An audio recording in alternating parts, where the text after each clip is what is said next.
Hello, I'm Neil Quigley and welcome to my podcast. Vince Cable has said it is perfectly plausible that he could become the next Prime Minister, proving that the Liberal Democrat leader is as deluded as all other politicians. Who carried out this plausibility study? Was it the same person who suggests that we will have a smooth Brexit from the EU? He has said he can lead the Liberal Democrats back to power by offering a mix of hope and realism. OK, Vince, well, which is it? As I'm pretty sure you can't have both at the moment. Theresa May makes a bid for Understatement of the Year by saying Donald Trump's tweets about London's latest terror attack were not helpful. I bet she describes Hitler as a bit of a scamp. People are saying Theresa May could not lead her way out of a paper bag, but I disagree. I think she could do that, just very awkwardly, like when she appears in public or meets other world leaders. Donald Trump may be changing his mind on climate change after some of his golf courses turned into water parks during the recent storms. US President Donald Trump made his debut at the UN General Assembly this week after deciding not to send his daughter instead this time. Kim Jong-un is a good example of what can happen if you don't get a train set or a Scalextric as a child. This week, in a speech to the UN, Donald Trump basically says, "My dad is bigger than yours," to Kim Jong-un. 2 new murals by Banksy have appeared in London. He does so much stuff undetected and unnoticed overnight. We should all be really grateful that he's an artist and not a burglar. It also leads us to the realisation that even our graffiti artists are now middle-class millionaires.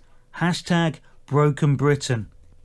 Surprised this week that Manchester Police Force are still running on Windows XP, although I wouldn't be surprised if the Isle of Man Constabulary was being run on a Commodore 64 still. Bus workers in London are planning a one-day strike over pay later this month. They're upset because their employers do not have exactly the right change to give them. Ryanair cancelled 82 flights last Sunday after admitting it had messed up the planning of its pilots' holidays. Not really much of a surprise, as they generally mess up everybody else's holiday anyway. Ryanair will be charging us an extra surcharge if we'd like a pilot next. Rolling Stone magazine is up for sale as the owner admits he can't get no satisfaction. A big pet shop chain has gone into administration after admitting that the business has gone to the dogs. How lazy are we getting nowadays? They're putting bright orange cone-shaped bins at the exits to motorway services so drivers can throw their rubbish out of the car window directly into the bin to stop them littering the roads and the countryside. If they really want to make sure people use them, I think they should put a basketball net on them. A man who ploughed a wedding proposal into a field in Devon was relieved when his girlfriend of 10 years said yes, as the cows in the field below were starting to look at him a little bit funny. A couple in Derby are charging friends and family £150 to go to their wedding so they can afford the dream ceremony that they want. The groom has apparently devised a business model for this, but if, as I suspect, most people only go to these things for the normally free food, his plan will be about as successful as the Sinclair C5. Wayne Rooney has been banned for driving for 2 years, but he does have a job where at least 50% of the time his company provide a coach to take him to work.